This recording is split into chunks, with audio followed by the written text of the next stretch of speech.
5E monthly meeting. It is 7 p.m. and the meeting is called to order. Please be sure to grab an agenda if you haven't already done so. And the sign-in sheet is going around. Don't be shy. We want everyone to get credit for your excellent participation. It really speaks well of you to attend meetings in August.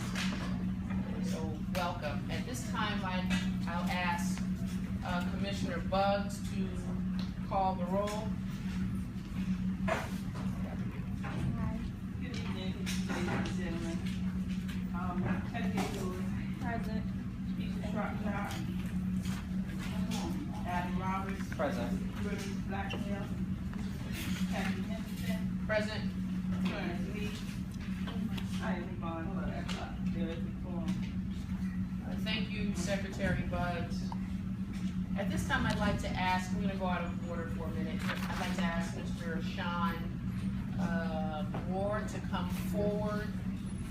And it's his mother's birthday, so we're going to allow him to give us updates about the DC streetcar, and then we'll leave him to entertain his mom. Thank you very much. I do appreciate that. Good evening, everyone. My name is Sean Moore. I know you've probably seen Malia here at these meetings. She's going to be out for a couple of months, so I'm the new streetcar. Just drop off some maps and other information about streetcar safety here on the table. A couple of things we have going right now. Our program in the next couple of months is around pedestrian safety. So we've been doing some safety programs down at 3rd and H because of speeding in that area. DDOT's in the middle of doing some additional safety striping that will start next week on H Street. We also had a safety assembly at Phelps High School about 3 weeks ago, and you'll see we'll be having some more assemblies on safety coming up in the next few weeks as school gets started again. So our big focus right now is pedestrian safety, and so that's what we're working on right now. So that's just my update of what's going on in this area, specifically just to let you know what we're focused on right now. And I can't say. Well, we just want to put you on the spot since you're here. When are the streetcars going to be operational? That's the $24,000 question. That is the $24,000 question. And the only thing I can say is the same thing that the new launch manager said in the Washington Post, in that the project is as close to, how do you say it? It's closer than it's ever been. So I'll leave it at that. I'm quoting somebody else, and that's about all I can say. Well, we really appreciate Mayor Bowser taking the extra time, to make sure that the system is safe, and we look forward to, as soon as it becomes operational, everyone in here is going to go take a ride. Is that right? That's right. Okay. Thank you so much for allowing me to go first. I enjoy really your mom's appreciate it. birthday. Thank you so much. And if you all have any questions, you can still email us at malia@dcstreetcar.com. They haven't given me an email address yet, so. But if you do malia@dcstreetcar.com, it'll come to me also. So if you have any questions, or if you had somewhere that wanted to schedule a safety briefing or safety assembly, we can take care of that. All right? Thank you. Thank you.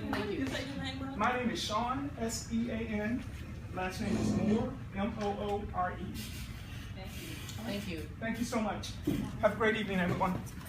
As I'm calling Captain Bryant, I see you, Commissioner, in 1 second. As I'm calling Captain Bryant to the front, I want to just really thank everyone for making this year's Ward 5 National Night Out fantastic. It was really, really wonderful.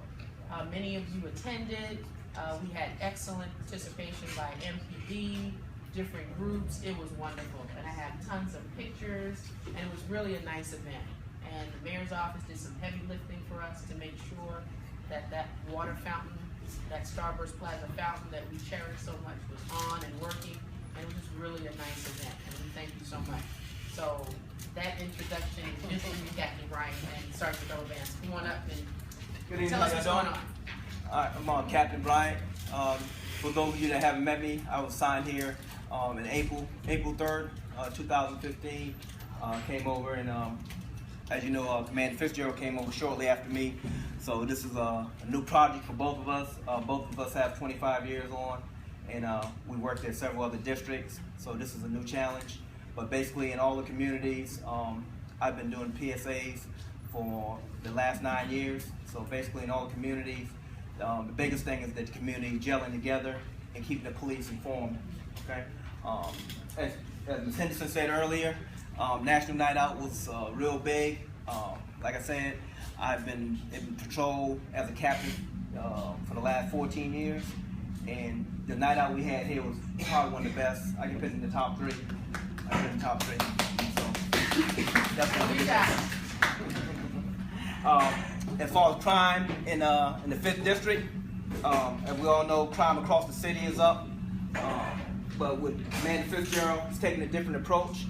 He's putting a lot of people out in the community on foot beats, Segway scooters. We're getting a lot of information from the community, so we're hitting a lot of hot spots, getting police visibility. The chief has allowed us overtime on the weekend that started last weekend, on Friday, Saturday, and Sunday.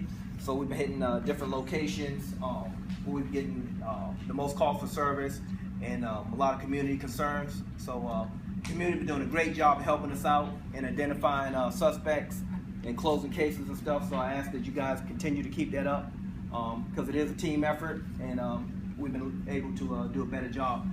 Compared to last year this time, this 30 days compared to last year this time 30 days, we're down as far as crime overall, but we still are up on ADWs. We got a lot of closures with the ADWs, but they're still occurring, and a lot of that's attributed to the drugs. If you guys watched the news the other day, the individual that got shot by the police in 6D, the district I just came from, that person was high on K2 and some other things. So that's a big big problem we have in the city. But overall, we've seen progress in the 5th district. We're going to continue to keep on working. We're going to be transparent, and we're going to continue to work with the community. We have our first phase of All Hands on Deck. Starts on August 28th, Friday, August 28th, and it goes through Sunday. And one of the captains here came with an outstanding, great idea. First time that I ever heard of it. He actually pitched out to the community and asked the community to give us special beats. Now, you guys that's not familiar with All Hands on Deck, that's when all the police agencies and the police agencies work with outside agencies, and for that weekend, everybody works, all hands on deck, and we work with different communities, groups. We work with different government agencies, and we attack a lot of problems. We show high police presence.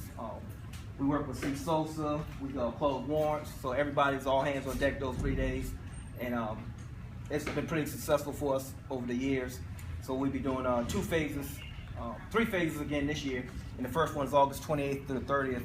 And as I said earlier, Captain Beach, who's one of the captains here, came with a great idea, and where he reached out to the community and asked the community for some areas where y'all would like to see police patrol, foot beats, and so forth.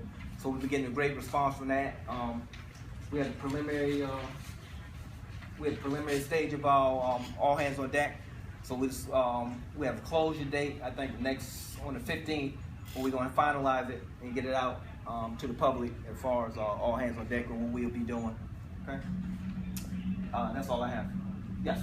I just wanted, well, first, I did have the pleasure of meeting with Commander Fitzgerald on Friday, and the request was for more policing, and I had the pleasure of being in his office when the call came through to authorize the additional police resources, the overtime resources. And I must say, Captain Bryant, I'm getting a lot of feedback from my constituents that they're seeing you. I go out at 1, 2 o'clock in the morning, all times of the night, and we're seeing police presence, and it's really making a difference. I still maintain that the heavy lifting is almost done. We need to continue to stick together, and what I mean by that is everybody has a role. MPD, their role is clearly defined, but our role as citizens, we must never ignore any crime activity, arguments, overt acts of criminal activities. We must report everything. And if you see something and you just feel afraid of, people still tell me that they're afraid, but reach out to me, reach out to your respective commissioner, and certainly call 911. And even if you don't want to leave your name, you can dial *67, which blocks your number. Some people are comfortable doing that. but I urge you to do that. We have to continue to call, we have to stick together, and we have to make sure that the signs of neglect in the neighborhood that make people think it's okay to commit crimes here are removed. i.e. trash. I'm very pleased that the 700 and 800 blocks of 19th Street are beginning to look normal most of the time, meaning that there's just not a lot of trash. And thank you, Mr. Jones, for working with me and DPW to make sure that we rein in that out of control situation. So we all have a part to play. Commissioner Bugs, did you want to say something? Yeah, I want to make a motion to amend the agenda to add what we already at number 5 before BBA 190. Well, your motion is out of order. I'll ask that you hold that. We're going to let Captain Bryant finish and take any questions that are related to public safety. Yes, sir. Could you speak about the additional patrols and things that either have gotten started? This came about 2 weeks ago that y'all were planning to add that capacity. Yes, we have we got regular patrols with the commander getting more people visible as far as footbeat, bike patrols, segways, and we hit certain areas where we're getting the most call for service, a lot of concerns from information from the community, from our crime stats and so forth. So we've been hitting different PSAs. Some of the areas we've been hitting is 23 to 2500 block of 14th Street and 15th Street. Oaks, Neal, Trinidad, Montello, Mount Olivet, the Meigs, Starburst Plaza. Thank you. 8,000, 1,000 block of Bladensburg Road, 1,800 to 2,100 block of Bladensburg Road, 18th, 19th Street, H to I, 20, 21st H to I, Edgewood Terrace, Edgewood Street, Franklin Street, 4th and Rhode Island, Douglas Street, Channing to Franklin, Lincoln Road to 4th, North Capitol P, 1st New York Avenue, and 17th to 20th, and Newton to Otis. So we've been hitting these areas basically with foot patrol, bicycle, Segway, and getting that police presence out there. Yes, sir. I would like to add Sims to that location. I just left there, and What's the address, Sims? 1200 block. We have about 8 or 9 young folks over there smoking skunk. I think what it is, smell like a skunk. Okay. They're right in the middle of the block. This is a crew that's been there for a while, and it's like they're locked in. Okay. So I need some attention on that. Okay. Yeah, we got that down. All right. Any Anybody? other questions? Yes, sir. What with all the rise in the robberies and self-service going on, do y'all have any idea what this is a certain group of people or that group of people? That's a great question. He just asked a question in reference to the robberies that we've been having in the 5th district. Do we have a specific group? Well,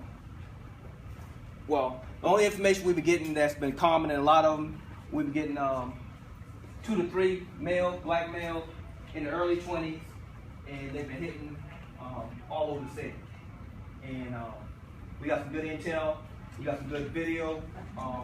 So the investigative unit, they're working and closing in on that. But that's the pattern we're getting 2 to 3 guys, and most of the time it's 2 of the guys jump out with a gun, 1 is the driver, and what they've been doing is rotating.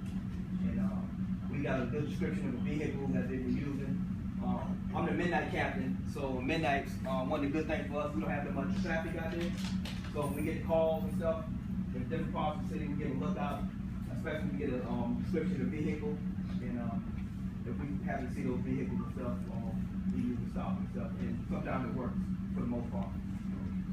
But it's, in reference to that also, it's more than one group. So I think what they're doing is it's like a copycat thing. So this group is doing it over here, this group doing it over here, and then the one particular group where we got 2 different surveillances where they I think hit like 4 locations in the city and within an hour. That was the same group. So we got the same lookout, same vehicle, but they went from 2D, they came all the way to 60, so they hit like 4 different locations in between. And a lot of times they look for people out there, prime opportunity. If they see someone out there walking by themselves, especially with a backpack or something, so be aware of your surroundings most of the time. If y'all remember a couple weeks ago on 16th Street, this guy was walking home, an older gentleman, and he saw these guys pretty much following him. He crossed the street and went over by a high rise on 16th Street, and one of the guys approached him and tried to attack him, but he was right by the apartment building, started knocking on the door, and he was able to get away from that suspect. And they did close that case with that guy because of the surveillance. All right. Any more questions? I have a concern, Yes. Captain. I wanted to just bring everyone's attention to what used to be, I think, Capitol Meats. It looks like they've reorganized, and now they call themselves the Meat Shop. They are in a white truck and with black lettering, and they have the same profile. Individuals very aggressively knocking on doors, and they're telling citizens, you know, that you can get a good deal off of extra meat that they didn't sell to restaurants. Please do not entertain them. They are unlicensed. They've been told formally by DCRA and MPD not to come back in the district. Before they had Virginia tags, now it looks like they have Delaware or Pennsylvania tags, and it's the same illegal profile. And you really don't want to take the risk of buying something that seems like a good deal only to get sick later. I just can't say it enough, buying unregulated meat off of a truck is just a bad idea. And certainly we'd like the officers to be vigilant and to get them out of the neighborhoods. These people, you know, they aggressively bang on your doors, and then they look through your windows, you know, so if you don't answer right away, you know, they want to, you know, they're very aggressive, and we don't know if they're coming back later to case our neighborhoods for robberies. I mean, it's just a very sketchy, unlawful activity, and we certainly don't need it here. And they're very prevalent in Prince George's County too. They usually frequent the gas stations and so forth, asking people if they want to, you know, buy stuff like that. Thank you. And we do have our Lieutenant Wright, 502 PSA Lieutenant, in the back with us tonight, and Sergeant Bevelance. And anybody have any other questions for public safety? Thank you, Captain. Thank you very much. All right. Thank you. All right.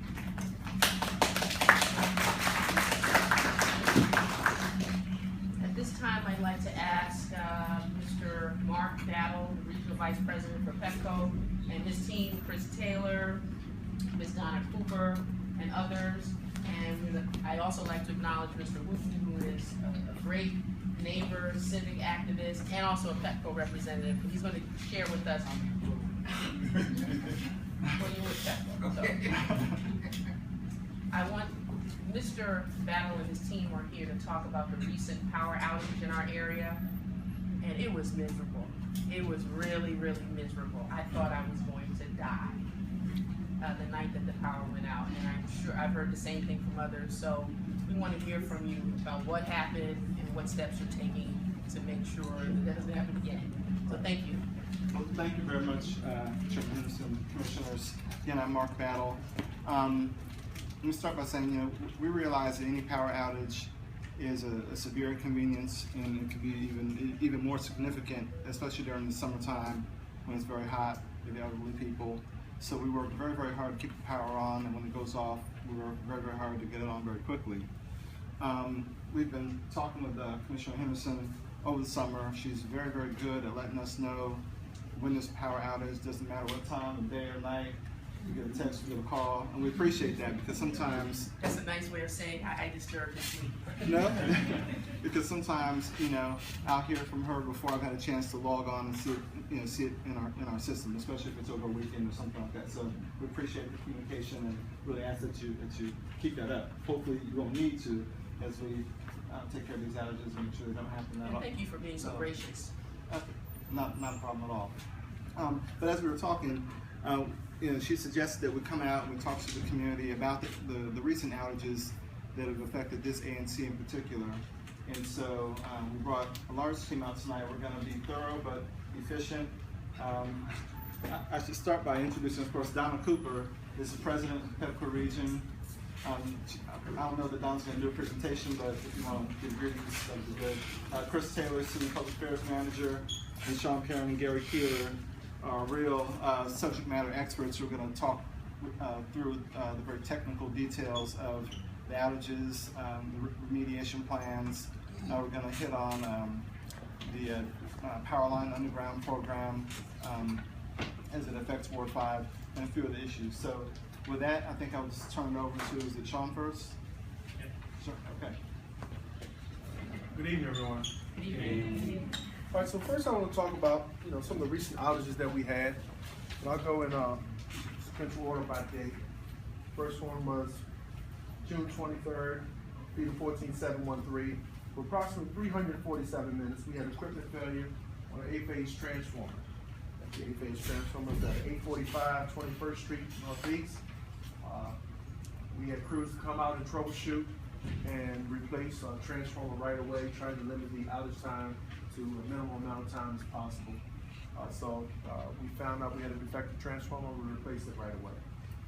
The second issue we had was on July 4th, which I'm pretty sure everybody thought was a very hot day and everybody was off, but July 4th we had a failure on 14713 for approximately 208 minutes, with a cable fault affecting approximately 3,034 people.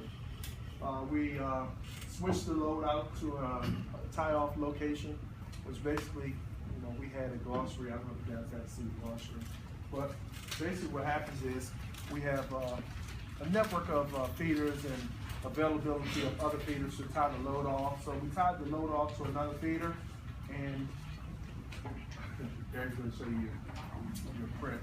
We tied the load off to another feeder and got the load back up, and then we had crews to come in that Sunday and approximately over a 16-hour shift make permanent repairs to that feeder and restore it back to original configuration. The last one was July 19th, feeder 14712, with a duration of 113 minutes.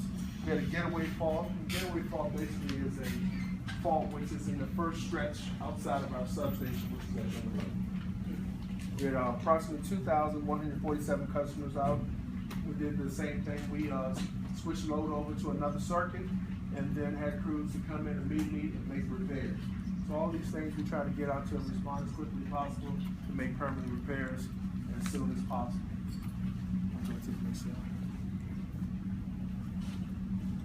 All right, so I talked about the first two things. You look down and see the bulletin about AMI. We reviewed AMI data to determine if overloading conditions exist and take corrective actions. Can I stop you for a second? Sure. Can you share with us what is AMI data in this context? Because we're used to AMI as earned immediate income. Okay, I'm sure so it has a different meaning. Gary, you want to give a little more detail on AMI? So everyone has gotten, or virtually everyone in DC has gotten a new electric meter, and it's an electronic meter that sends us data periodically, not just for reading the meter. And AMI is automated meter infrastructure, so we can get load data, aggregate everyone's homes to the transformers that serve your homes, so we can analyze that data, and we'll pick like a really hot day, or in the summer, a really cold day in the winter, and analyze that data to make sure that the transformers that serve your homes are properly sized. So we did that analysis. We actually found two potential problem areas that when we validated the size of the transformers, Sean's crews had already put in larger ones just weeks ahead of that, so we didn't find any overloading issues as a result of that. Right. So a lot of times you hear about on the news, like recently, I think it was last week, they had a day where they had put in the AMI for the day. So all customers who are signed up in the program that day will send out a blast and say, well, if you agree to do load reduction during these times, then we'll receive a small discount on your bill. So I think we had one maybe like a week ago. So we use the AMI data for a variety of different things, but it's basically real-time information, so we can see exactly when our system had overloaded conditions or system times when we need to upgrade our system. So that's what AMI basically. So are you spying on citizens? Because there have been a few messages on the listservs accusing you all of using the new meters to spy on citizens. No, it's not spying on the system. It's basically what I would consider basically a snapshot of where we are, and you can use where you are from where we need to be. So basically, that's what we use AI for. Excuse me, somebody driving a black Chevy.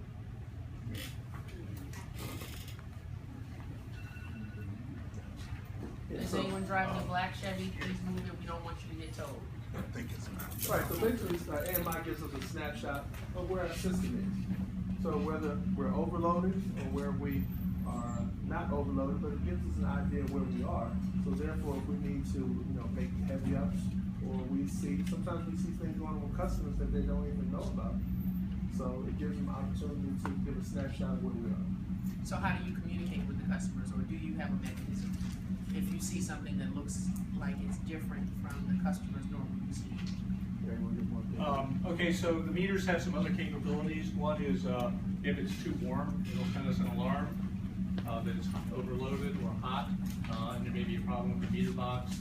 And we would actually send a crew on that same day, so we wouldn't necessarily notify the customer unless it's an indoor meter and we need access. Other issues that we may be doing corrective actions on, the only time you would know about is if you're going to see a planned outage. So a lot of times we're doing things behind the scenes that you may not be aware of. You'll see crews in the streets doing that. Good evening, I'm Chris Taylor. Just did want to add that smart meters give you, as a customer, the capability of seeing your energy consumption as well. So it's enabling operations to look at your equipment, but at the same time, you as customers can log into my account and see your energy consumption down to the hour. So we're kind of getting out of our scope of our presentation, but if you have questions about that, I'd be glad to answer it after the meeting. Could you elaborate on that discount?